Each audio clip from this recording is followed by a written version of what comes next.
Hello students, welcome to online classes of Computers Academy. Myself Bhavta Soni, faculty of science. तो 9th class में आज हम study कर रहे हैं how to make the formula, how to write the formula. आज हमारा जो एटम एंड मॉलिक्यूल जो हमारा चैप्टर नंबर 3 चल रहा है, उस चैप्टर में हम स्टडी कर रहे हैं writing the molecular formula, writing chemical formula. तो केमिकल फॉर्मूला को राइट करने से पहले हम ये स्टडी करेंगे कि जो आयंस आते हैं केमिकल फॉर्मूला में, उसको हम कौन कौन से आयंस होते हैं। जैसे कि एक होता है इसमें मोनोवैलेंट आयन, कौन सा होता है मोनोवैलेंट आयन।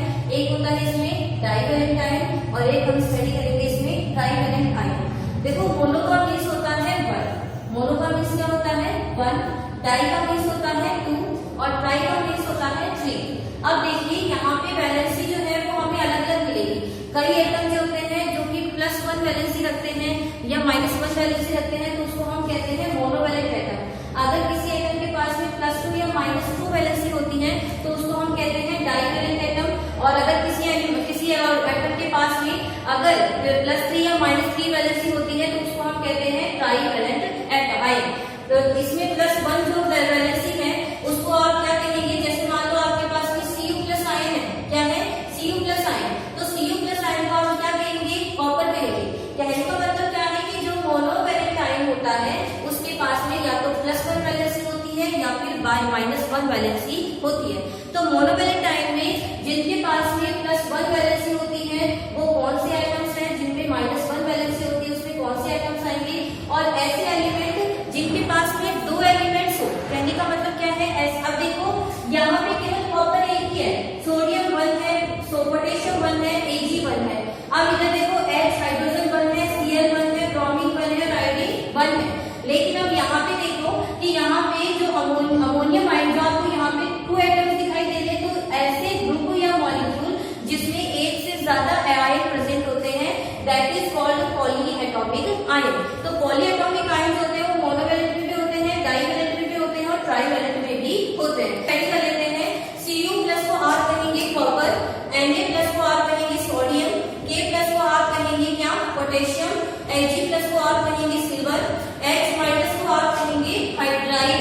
अगर H+ है तो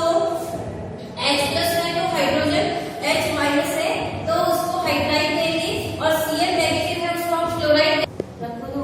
हेलो, इसको हम कहेंगे Cl- को हम क्या कहेंगे क्लोराइड, Br- को हम कहेंगे ब्रोमाइड, I- को हम कहेंगे आयोडाइड। और अब देखो कि ये सारे के सारे 1 एटम ही तो है, यानी कि सबके अंदर जो एटम है वो कितना है 1 है। तो इन सभी ये जो सिंगुलर एटम्स वाले हैं इन सभी पे चार्ज कितना है -1। कितनी चार्ज है इसमें -1। इन सभी एलिमेंट्स पे आपको चार्ज दिखाई दे रहा है +1। तो जिनपे +1 या -1 चार्ज है उसको आप क्या कहेंगे मोनोवैलेंट एटम। अब देखिए कि ये जितने भी आपको मोनोवैलेंट एटम दिखाई दे रहे हैं, इनके आगे जो हमने पॉलीएटॉमिक आयन स्टडी किए हैं, इनमें जो एटम्स है वो कितने हैं यहाँ पे 2, यानी कि 2 एटम्स है। इसका मतलब क्या है कि यहाँ पे आपको सिंगल एटम्स दिखाई नहीं दे रहे हैं, जहाँ पे सिंगल एटम नहीं होते हैं उसको हम कहते हैं पॉलीएटॉमिक आयन। तो NH4 पॉजिटिव जो होता है उसको हम कहते हैं अमोनियम आयन। क्या कहते हैं इसको अमोनियम आयन। NH4 पॉजिटिव को हम क्या कहते हैं अमोनियम आयन। OH नेगेटिव को हम क्या कहते हैं हाइड्रोक्साइड आयन और NO3 नेगेटिव को हम कहते हैं नाइट्रेट आयन। NO3 नेगेटिव को हम क्या कहेंगे नाइट्रेट आयन। और जो HCO3 नेगेटिव है इसको हम कहते हैं हाइड्रोजन कार्बोनेट। देखो यहाँ पे एक हाइड्रोजन दिखाई दे रहा है और क्या यहाँ पे कार्बोनेट, तो ये फॉर्मूला क्या हो जाएगा हाइड्रोजन कार्बोनेट। तो अब देखो कि ये हमने जितने भी एग्जाम्पल स्टडी किए हैं वो किसमें है मोनोवैलेंट एटम में। क्लियर हो रहा है सभी बच्चों को। अब आ जाता है हमने डाइवैलेंट एटम, जिसके पास में या तो +2 वैलेंसी हो या फिर -2 वैलेंसी हो, उसको अपन क्या कहेंगे डाइवैलेंट एटम। डाई का मतलब होता है 2, तो जो 2 वैलेंसी को कैरी करते हैं that is called divalent atom. अब डाइवैलेंट एटम जो है या डाइवैलेंट आयन जो है उसमें कौन कौन से एग्जाम्पल है हमारे बुक में। जैसे मान लीजिए ऐसा डाइवैलेंट एटम जिसमें +2 चार्ज है, तो वो कौन कौन से है, जैसे Mg2+ है इसमें +2 चार्ज है, इसमें कैल्शियम 2+ है वो +2 चार्ज है, जिंक है उसमें +2 चार्ज है। इसका मतलब ये क्या है, ये वो एटम्स है जो कि +2 चार्ज को कैरी करते हैं, जिनके ऊपर चार्ज जो है वो कितना पाया जाता है +2 चार्ज पाया जाता है। अब वो एटम जिसमें -2 चार्ज पाया जाता है, तो हमारे सिलेबस में केवल 2 एटम्स आयन ऐसे बताए गए हैं जिनपे -2 चार्ज है, तो वो कौन कौन से हैं O2- और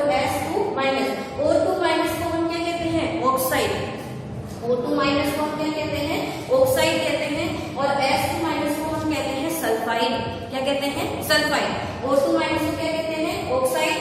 H2 माइनस को क्या कहते हैं? सल्फाइड। नेक्स्ट आ जाता है पॉलीएटॉमिक आयन, यानी कि ऐसे आयन जिनमें कि एक से ज्यादा एटम पाए जाएं और चार्ज जो है उनके ऊपर कैसा है, या तो -2 या फिर +2। पॉलीएटॉमिक आयन को हम अलग से ही सेपरेटली स्टडी करते हैं, क्योंकि इसमें नंबर ऑफ आयन या नंबर ऑफ एटम क्या होते हैं? 1 से ज्यादा। तो मैंने कहा जैसे कि यहाँ पे है CO3 नेगेटिव, क्या है यहाँ पे ये?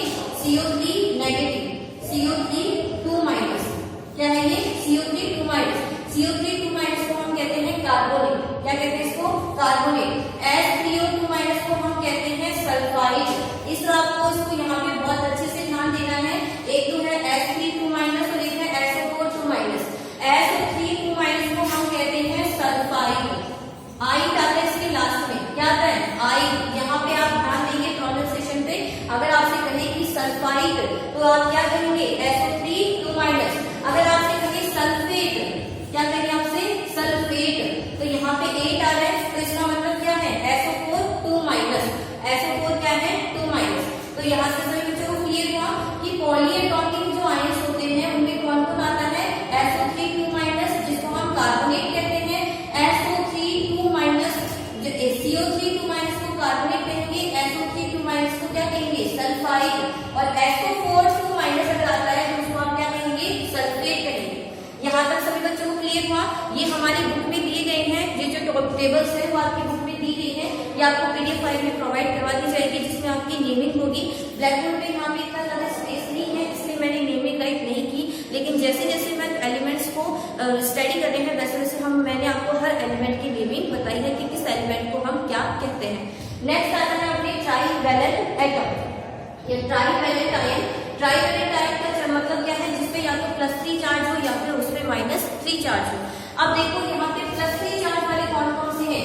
Al3+, इसको हम एल्यूमिनियम कहते हैं। Fe3+, जिसको हम क्या कहते हैं? आयरन कहते हैं। अब देखो आपने अगर एक चीज नोटिस की हो, यहाँ पे एक पॉइंट नोटिस किया हो कि Fe जो है उसमें हमने 3+ चार्ज पढ़ा है, और यहाँ पे हम Fe, अगर यहाँ से आप Fe को स्टडी करोगे तो Fe जो है वो +2 चार्ज भी शो करता है। कहने का मीन्स क्या है कि Fe आयरन जो है वो +2 में भी होता है और -2 में भी होता है। समझ में आ रहा है बच्चों को? आयरन जो है वो +2 में भी होता है और -2 में भी +3 में भी होता है। आयरन +2 में भी है और +3 में भी। अगर आयरन +2 में है तब तो वो क्या कहलाएगा? डाईएटॉमिक। क्या कहलाएगा? डाईएटॉमिक। और आयरन अगर +3 में है तो क्या कहलाएगा? ट्राईएटॉमिक। क्या कहलाएगा? ट्राईएटॉमिक। क्लियर हुआ सभी बच्चों को? अगर मान लीजिए आयरन जो है कि अगर एक से ज्यादा कोई भी एलिमेंट, कोई भी आयन अगर एक से ज्यादा वैलेंसी शो करता है, that is called variable valency. क्या कहेंगे उसको? Variable valency. क्या कहेंगे? Variable valency. इसे हम कहेंगे वेरिएबल वैलेंसी। कहने का मीन्स क्या है कि Fe जो है उसके पास में +4 +3 दोनों वैलेंसी शो कर रहा है, that is called variable valency. अब मान लीजिए अगर एग्जाम्पल आपने लिया Cu, पढ़ा आपने Cu। देखिए Cu कहाँ पर है? एक तो ये रहा Cu +1 में और एक रहा Cu +2 में। Cu जो होता है वो +2 चार्ज भी शो करता है। कितना चार्ज शो करता है? +2। तो देखिए Cu जो है वो +1 में भी आता है, Cu +2 में भी आता है। क्लियर हो रहा है बच्चों को? कॉपर जो है वो +1 में भी होता है, कॉपर +2 में भी होता है। कॉपर अगर +1 में है तब तो ये क्या कहलाएगा? मोनो एटॉमिक या मोनोवैलेंट। क्या कहलाएगा? ये मोनोवैलेंट। और अगर Cu +2 में है तो क्या कहलाएगा? डाईवैलेंट। क्या कहलाएगा?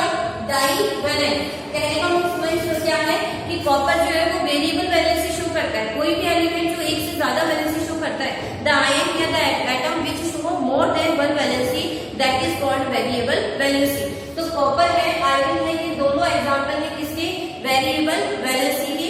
कॉपर जो होता है वो +2 +3 में एग्जिस्ट करता है। Fe जो है वो +2 +3 में एग्जिस्ट करता है, और Cu जो होता है वो +1 और +2 में एग्जिस्ट करता है। तो हमने यहाँ पे स्टडी कर लिया है कि कौन से एलिमेंट हैं जो कि एक से ज्यादा वैलेंसी को शो करते हैं। अब आ जाते हैं अपने ट्राईवैलेंट आयन में। ट्राईवैलेंट आयन में देखो +3 जो है वो कौन शो करता है? Aluminium 3+, Fe3+। तो इनको एल्यूमिनियम को मैंने बता दिया कि Al3+ को हम एल्यूमिनियम कहेंगे, जो Fe3+ है उसको हम क्या कहेंगे? आयरन। नेक्स्ट आ जाता है -3 वैलेंसी किसके द्वारा शो की जाती है? तो -3 द्वारा, किसके द्वारा, नाइट्रोजन के द्वारा। तो नाइट्रोजन जो है वो -3 वैलेंसी शो करता है। ये वैसे मैंने आपको पहले स्टडी करवा दिया था कि नाइट्रोजन जो होता है वो -3 वैलेंसी कैसे शो करता है। आपने जो बोरबरी रूल स्टडी किया था, जो हमने प्रीवियस वीडियो में बहुत पहले स्टडी कर लिया है, जिसमें आपको ये स्टडी किया था कि बोरबरी रूल जो होता है उसके अकॉर्डिंग अगर किसी के आउटर मोस्ट ऑर्बिटल में 5, 6, 7, 8 अगर ये इलेक्ट्रॉन्स हैं तो एटम इलेक्ट्रॉन का क्या करता है, लॉस करता है और क्या बनाता है, एनायन बनाता है। क्या बनाता है, एनायन। तो जैसे मान लीजिए नाइट्रोजन है, तो नाइट्रोजन जो है उसका कितना है, 7। तो नाइट्रोजन के एटॉमिक नंबर आप इलेक्ट्रॉनिक कॉन्फ़िगरेशन K और L के अकॉर्डिंग राइट करोगे। K में कितने, 2, L में कितना, 5। तो L में देखो 5 आ रहा है। तो बोरबरी ने क्या बताया, अगर आउटर मोस्ट ऑर्बिटल में 5 इलेक्ट्रॉन है तो वो अपने ऑक्टेट को, देखो आपको पता है कि L ऑर्बिटल में मैक्सिमम कितने इलेक्ट्रॉन होते हैं, 8। हर एटम अपने आउटर मोस्ट में कितना करना चाहता है, 8 इलेक्ट्रॉन। अब यहाँ पे ये 8 इलेक्ट्रॉन कंप्लीट करने के लिए कितने इलेक्ट्रॉन लेगा, 3। तो जितना इलेक्ट्रॉन लेगा 8 इलेक्ट्रॉन को कंप्लीट करने के लिए उतना इसमें क्या जाएगा, माइनस चार्ज। तो अब देखो यहाँ पे 5 है, तो जो हमारा क्या है, नाइट्रोजन जो है वो 3 इलेक्ट्रॉन्स को लेकर के क्या बना देता है, N3 माइनस बना देता है। क्या बना देता है, N3 माइनस। N3 माइनस बनने से क्या होता है, इसके पास में 3 इलेक्ट्रॉन ऐड हो जाते हैं और टोटल N में कितने हो जाते हैं, 8 इलेक्ट्रॉन। कितने हो जाते हैं, 8 इलेक्ट्रॉन। तो कहने का मतलब क्या है, नाइट्रोजन के ऊपर अगर 3 माइनस चार्ज आ रहा है तो इसको हम कहते हैं नाइट्राइड। क्या कहते हैं इसको, नाइट्राइड। सभी बच्चे ध्यान रखिए, N3 माइनस जो होता है इसे हम कहते हैं नाइट्राइड। क्या कहते हैं इसको, नाइट्राइड। यहाँ पे मैं राइट कर देती हूँ साइड में, N3 माइनस को हम कहते हैं नाइट्राइड। क्या कहेंगे इसको, नाइट्राइड। क्लियर हो गया बच्चों को। नेक्स्ट आ जाता है PO4 3 माइनस। ये PO4 3 माइनस में आपको दिखाई दे रहा है एक से ज्यादा एटम प्रेजेंट है इसमें, एक फास्फोरस और दूसरा क्या है, ऑक्सीजन। तो 2 एटम्स अगर प्रेजेंट है तो उसको हम क्या कहेंगे, पॉलीएटॉमिक आयन या पॉलीवैलेंट आयन। तो अब देखो PO4 को हम कहते हैं फॉस्फेट। अब PO4 के ऊपर चार्ज कितना होता है, -3। चार्ज आपको ध्यान रखना है, हर एटम के ऊपर आपको वैलेंसी ध्यान रखनी है। अब जी अगर वैलेंसी ध्यान नहीं है तो आप मॉलिक्यूलर फॉर्मूला नहीं बना सकते। मॉलिक्यूलर फॉर्मूला बनाने के लिए सबसे मेन इंपॉर्टेंट होती है आयन के ऊपर वैलेंसी कितनी है। अगर आपको वैलेंसी नहीं पता तो आप मॉलिक्यूलर फॉर्मूला राइट नहीं कर सकते। इसीलिए मैंने पहले ये टेबल हमने स्टडी की है कि इस टेबल में अगर कोई आयन आपको दे फॉर्मूले में तो आपको उस आयन के नेम से हमें ये पता करना है कि उसके ऊपर सिंबल क्या है और उसका चार्ज क्या है। उसको हम आगे स्टडी करेंगे कि हमें कैसे करना है, लेकिन फिलहाल हमें ये टॉपिक स्टडी करेंगे कि PO4 जो है इसको हम फॉस्फेट कहते हैं, जिसमें चार्ज कितना होता है, -3। तो PO4 जो 3 माइनस होता है दैट इज कॉल्ड फॉस्फेट। क्या कहते हैं इसको, फॉस्फेट कहते हैं। क्या कहते हैं इसे, फॉस्फेट। क्लियर हुआ सभी बच्चों को। तो ये था हमारा क्या, ये था हमारा एलिमेंट्स जो आयंस होते हैं। सबसे पहले हमने स्टडी किया मोनोवैलेंट आयन, तो उसमें हमने स्टडी किया डाइवैलेंट आयन, फिर हमने स्टडी किया ट्राइवैलेंट आयन। मोनोवैलेंट आयन मैंने बताया या तो +1 चार्ज है या फिर -1 चार्ज है, उसको हम क्या कहेंगे, मोनोवैलेंट आयन। या आप ये कह सकते हो the ion which carry 1 valency. ऐसे आयन जिनके पास में केवल 1 वैलेंसी हो उसे आप क्या कहेंगे, मोनोवैलेंट आयन कहेंगे। तो मोनोवैलेंट आयन में देखो, अगर मैं आपसे कहूँ कॉपर तो आप क्या कहेंगे, Cu+। अगर आपसे कहें सोडियम तो आप क्या कहेंगे, Na+। Potassium A+, silver Ag+। समझ में आ रहा है बच्चों को। अगर मैं आपसे कहूँ हाइड्राइड तो आप क्या समझेंगे, H-। अगर मैं कहूँ क्लोराइड तो क्या हो जाएगा, Cl-। Bromide Br-। Iodide I-। Clear हो सके बच्चों को। नेक्स्ट आ जाता है पॉलीवैलेंट, जो मतलब कि चार्ज तो कितना होगा, या तो +1 या -1, लेकिन नंबर ऑफ एटम एक से क्या होंगे, ज्यादा। जैसे मान लीजिए मैं कहूँ अमोनियम तो आप क्या बताएंगे, NH4+। अगर मैं कहूँ हाइड्रोक्साइड तो आप क्या कहेंगे, OH-। मैं कहूँ अब अगर नाइट्रेट जो होता है वो क्या होता है, NO3-। और हाइड्रोजन कार्बोनेट क्या होता है, HCO3-। अब ये जो आपको एक वर्ड आता है हाइड्रोजन कार्बोनेट, इसको हम एक और नेम से जानते हैं, वो भी हम स्टडी कर लेते हैं क्या होता है, हाइड्रोजन कार्बोनेट। हाइड्रोजन कार्बोनेट क्या होता है, जो HCO3- है इसको हम कहते हैं बाइकार्बोनेट। क्या कहते हैं इसको, बाइकार्बोनेट। आपने अपनी स्मॉल क्लासेस में स्टडी किया होगा, जो एक बेकिंग सोडा होता है, पढ़ा है आपने, बेकिंग सोडा। क्या होता है, बेकिंग सोडा। बेकिंग सोडा का फॉर्मूला क्या होता है, सोडियम बाइकार्बोनेट कहते पता है सभी बच्चों को क्या होता है, सोडियम बाइकार्बोनेट। तो आप जैसे बेकिंग सोडा का नेम राइट करें तो क्या हो जाएगा, सोडियम बाइकार्बोनेट। अब इस सोडियम बाइकार्बोनेट का जो आप फॉर्मूला राइट करेंगे तो कैसे करेंगे, सोडियम का मतलब क्या हो गया, Na+, सोडियम का मतलब क्या है, Na+, तो यहाँ पे चार्ज राइट करोगे आप Na और प्लस, समझ में आ रहा है, चार्ज कितने होगी, +1, तो +1 आ गया। अब आ जाता है बाइकार्बोनेट। तो बाइकार्बोनेट या हाइड्रोजन कार्बोनेट दोनों एक ही होते हैं। अगर आपसे कहे बाइकार्बोनेट तो भी आपको HCO3 नेगेटिव राइट करना है, और आपसे कहे हाइड्रोजन कार्बोनेट तो भी आपको HCO3 ही राइट करना है। तो बाइकार्बोनेट का फॉर्मूला क्या होता है, HCO3-1, क्या होता है, HCO3-1।